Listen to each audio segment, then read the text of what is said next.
नमस्कार, मी अनुजा मुजुमदार आणि तुम्हा सगळ्यांचं स्वागत आहे माझ्या कॅन्सर कॉन्व्हर्सेशन्स मराठी चॅनलवरती.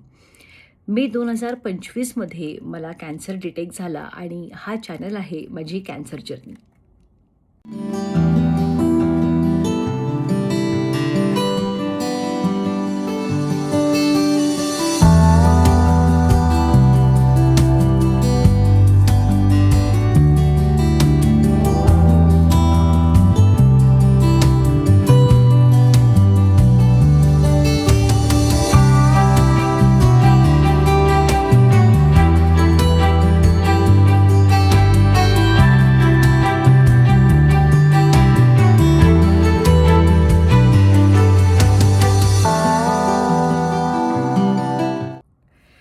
सो आज मी तुम्हाला सांगणार आहे ज्या दिवशी मला कळलं माझ्या छातीमध्ये गाठ आहे त्या दिवसाबद्दल. 4 मे 2025 सकाळी 5 ते 6ची वेळ असेल. माझी 3.5 वर्षाची मुलगी माझ्या बाजूला झोपली होती आणि झोपेमध्ये तिने माझ्या छातीवरती जोरात डोकं आपटलं. कळवळलेल्या अवस्थेत जेव्हा छातीकडे मी हात नेला तेव्हा मला कळलं माझ्या राईट ब्रेस्टमध्ये म्हणजे उजव्या छातीमध्ये एक मोठी गाठ आहे. आधी मनामध्ये येऊन गेलं की मे बी दुधाची गाठ असेल, पण ॲक्च्युली तिचं माझ्या मुलीचं ब्रेस्ट फिडिंग थांबवून 2 ते 2.25 वर्ष झाली होती.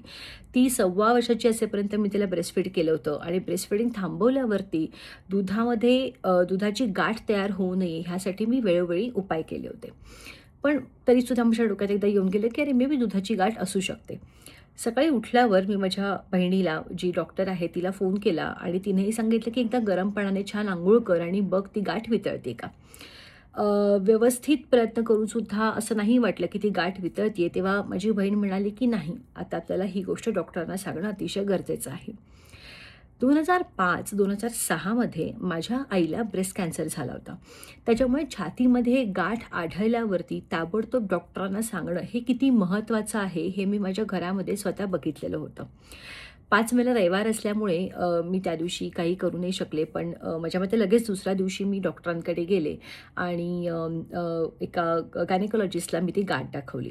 तेव्हा गायनेकॉलॉजिस्टने मला सांगितलं की नाही, एक बेस्ट ब्रेस्ट सर्जन आहे पुण्यामध्ये, डॉक्टर प्रांजली गाडगे, तू तिला जाऊन भेट आणि तिला ही गाठ दाखव. डॉक्टर गाडगे यांना जेव्हा मी भेटले तेव्हा त्यांनी सांगितलं की आपल्याला एकदा सोनोग्राफी करावी लागेल, म्हणजे आपल्याला कळेल की ही गाठ दुधाची आहे म्हणजे लिक्विडची आहे का ब्लड सेल्सनी बनलेली आहे, आणि जर का ती ब्लड सेल्सनी बनलेली असेल तर त्याच्यावरती आपल्याला बायोप्सी करावी लागेल सो दॅट आपल्याला कळेल त्याच्यामध्ये कॅन्सरच्या पेशी आहेत का नाही. सोनोग्राफी केल्यावर तिकडल्या तिकडे कळून गेलं की ही गाठ काही दुधाची नाही. त्याच्यामुळे आपल्याला ब्लड सेल्सच्या गाठीवरती बायोप्सी करणं गरजेचं आहे. अजिबात वेळ न दडवता तिने मला सांगितलं की अनुजा, आज आपण आत्ताच्या आत्ता इथे बायोप्सी करून घेऊ, म्हणजे ज्या काही शंका असतील त्या आपण डोक्यातनं आपल्याला काढून टाकता येतील. जर का ती गाठीमध्ये कॅन्सरच्या कुठल्याही पेशी नसतील तर आपल्याला वेगळी ट्रीटमेंट घ्यावी लागेल, आणि जर कॅन्सरच्या पेशी असतील तर आपल्याला खूप मोठ्या ट्रीटमेंटला सामोरं जायचं आहे. सो वेळ न घालवता मी त्या दिवशी बायोप्सी केली आणि माझ्या मते तिने सांगितलं होतं 5-6 दिवसामध्ये आपल्याला ह्या गोष्टीचे रिझल्ट येतील. मध्ये माझ्या नवऱ्याचा वाढदिवस होऊन गेला. दुसऱ्या दिवशी माझे सासू-सासरे नागपूरहून पुण्याला घरी आले होते आणि आम्ही 10 तारखेला सकाळी छानपैकी पत्ते खेळत होतो. ॲक्च्युली सोमवारी रिझल्ट येणार होता आणि त्या दिवशी होता शनिवार. पत्ते खेळत असताना मला क्लिनिकमधनं फोन आला आणि त्यांनी सांगितलं की पुढच्या आठवड्यात तुम्हाला डॉक्टरांना येऊन भेटता येईल का. आणि मी विचारलं की रिझल्ट आला का, तर आला तर काय आला मला प्लीज सांगा. तर त्यांनी सांगितलं की मॅलिग्नंट आहे. मला कळलं नाही म्हणून त्यांना पुन्हा विचारलं की नाही, मला सोप्या भाषेत सांगा, कॅन्सर आहे का नाही. आणि तेव्हा त्यांनी सांगितलं की हो, गाठीमध्ये कॅन्सरच्या पेशी आहेत. आत्ता माझ्या चेहऱ्यावरती तुम्हाला छान हसू दिसत असेल, पण हे ऐकल्यावरती मी नक्कीच हसत नव्हते. अर्थात डोळ्यात पाणी आलं. घरामध्ये अचानक टेन्शनचं वातावरण झालं, कारण घरामध्ये कॅन्सर होणं ते सुद्धा अशा मुलीला, मी फार फिजिकली फिट जरी नसेल तरीसुद्धा डाएट कॉन्शियस होते, व्यायाम करत होते, अशा व्यक्तीला कॅन्सर होणं ही सगळ्यांसाठीच खूप धक्कादायक गोष्ट होती. पण ज्या गोष्टी आहेत त्या आपल्याला सामोरं जायचं आहे म्हणून ठरवलं की ठीक आहे, पुढच्या आठवड्यात आता आपण डॉक्टरांकडे जाऊ आणि डॉक्टर ज्या काही ट्रीटमेंट सांगत आहेत त्या आपण फॉलो करू. सो असा होता माझा ज्या दिवशी मला कॅन्सर आहे हे कळल्यापर्यंतचा प्रवास. तुमच्याबरोबर शेअर करण्याचं कारण असं की जर का तुमच्या छातीत गाठ असेल तर त्याकडे दुर्लक्ष करू नका. ती वाढत असेल तर ताबडतोब डॉक्टरांना दाखवणं अतिशय गरजेचं आहे. ती वाढत नसेल तरीसुद्धा ती डॉक्टरांना दाखवा, कारण त्या गाठीमध्ये कॅन्सरच्या पेशी निर्माण व्हायला तुम्ही नाही सांगू शकत कधी सुरुवात होते. कॅन्सर तुमच्या शरीरात आहे हे तुम्हाला, अनलेस ती स्टेज खूप पुढच्या लेवलला पोचली की तुम्हाला त्या गोष्टीचा त्रास प्रॉपरली होऊ लागला, तेव्हा कळतं. पण सुरुवात जेव्हा कॅन्सरच्या पेशी तयार व्हायला होते तेव्हा तुम्हाला कुठल्याही प्रकारचा त्रास होत नाही.